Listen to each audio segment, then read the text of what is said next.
Good afternoon, this is Tori Ziner, and today I'll be looking at this devotion that's found online. It's called Through the Roof, and I will be looking at specifically the language and the assumptions about disability and the theological implications that this author presents throughout the page. And then I will insert my opinion on what changes I would make if I were to be the author of this devotion instead. So first of all, I'd like to start off looking at the language that the author uses and the images of sin connected to disability. So first I'd like to draw your attention here. Weighed down by the burden of guilt which he had carried, and then also lifted a great load from this man's guilty conscience. These both seem to be very purposeful phrases by the author. They are building the author's theology that the man's own sin was to blame for his inability to walk. I'd also like to point out another use of language on this page here. The ball was certainly now in their court. My mind and that phrase goes directly to basketball. And there's another phrase here talking about assists in the sports of basketball and hockey. And I think that there can be more responsible language used in a devotion to describe the parable of the man that was not able to walk and most likely also unable to play sports. So I don't think that those are helpful metaphors in this devotion. Moving on, I'd like to also address another metaphorical interpretation here. We also need to be healed from the paralyzing effects of sin as seen in this miracle.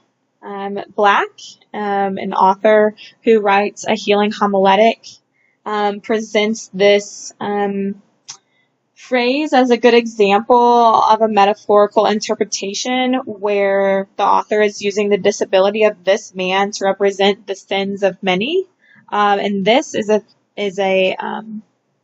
could be a very hurtful interpretation of the text. And then moving on, I would like to look here at this phrase, sin-sick man and paralyzed man. And I just have to ask, where's the humanity here? The man is described first as sin-sick, second as paralyzed, and third as a man. So the humanity is literally at the end of this. And so we need to switch to make person-first language to bring the humanity to the front. So we really need to look here how disability becomes a metaphor for sin, and that's also tied to the author's theology. I'd now like to look at a couple assumptions that the author makes about disability, and the first one is here. The healed man was given the necessary strength in his arms and his legs to resume a quote-unquote normal lifestyle. There's an assumption from the author that those with a disability do not live normal lifestyles.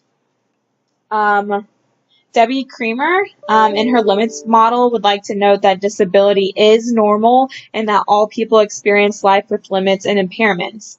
The author's mind, back in our devotion, is most likely coming from an aspect of able-bodiedness without the realization that disability could be normal and that we all do live with our own impairments.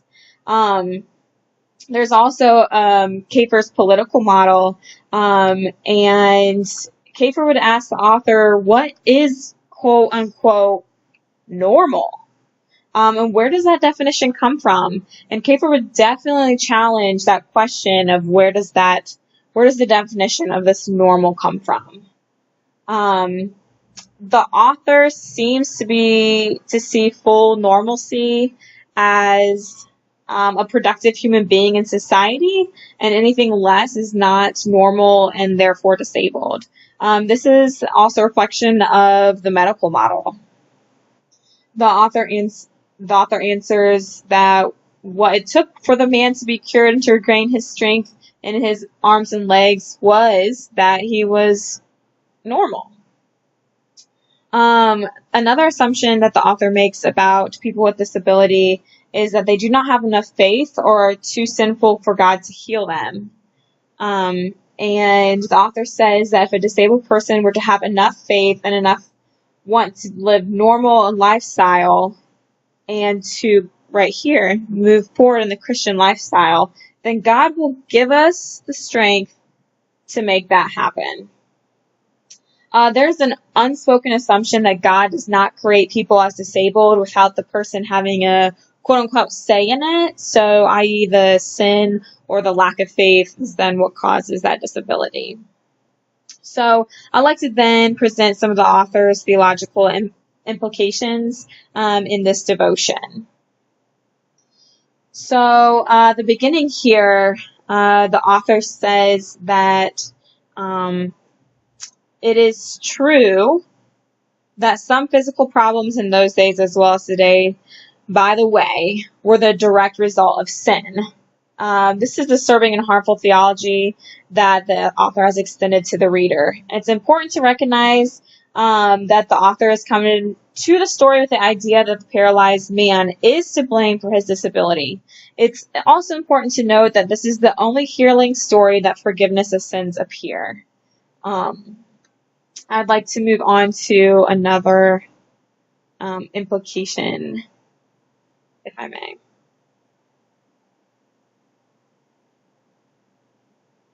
And it's back to this idea of the sin sick. The author seems moving forward with the idea that the man was sin sick rather than a man with a disability. Again, the disability becomes a metaphor for the sin.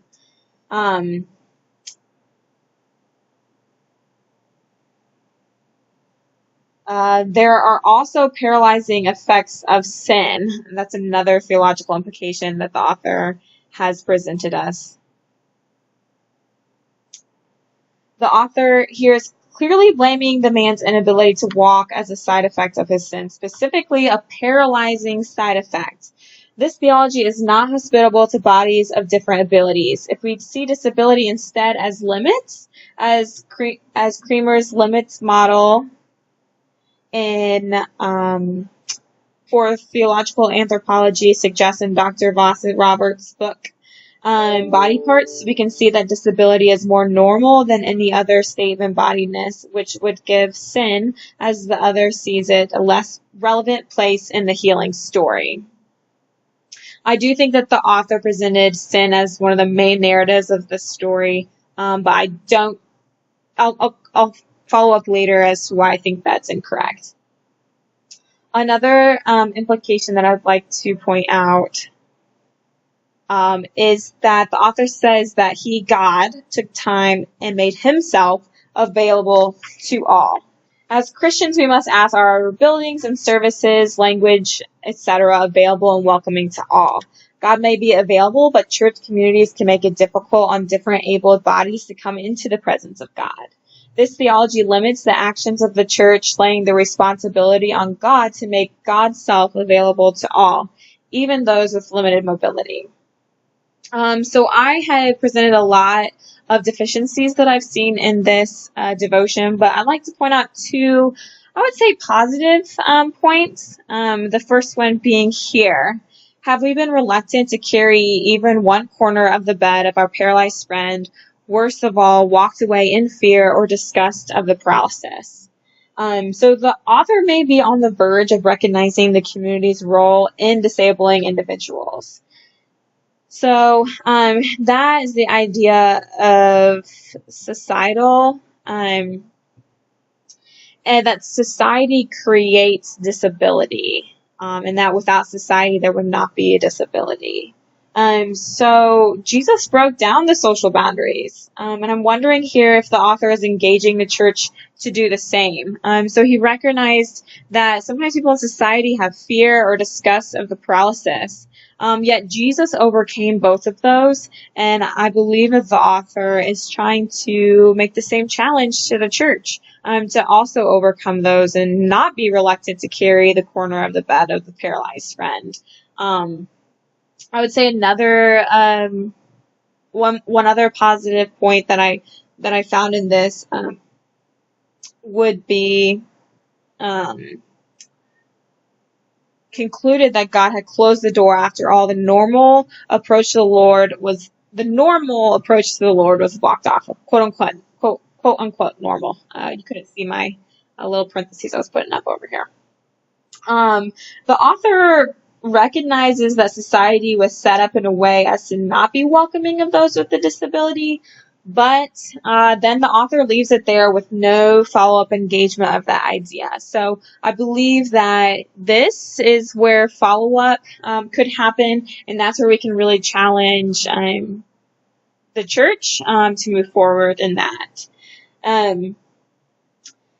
So, in conclusion, yes, I would make different choices to this devotion because the author does not recognize that some people do not get healed, and it has everything to do with their disability rather than their faith or sins.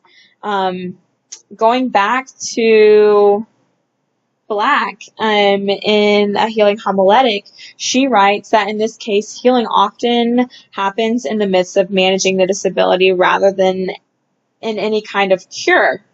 I also think that this view that the author presents puts too much emphasis on the disability being the man's responsibility.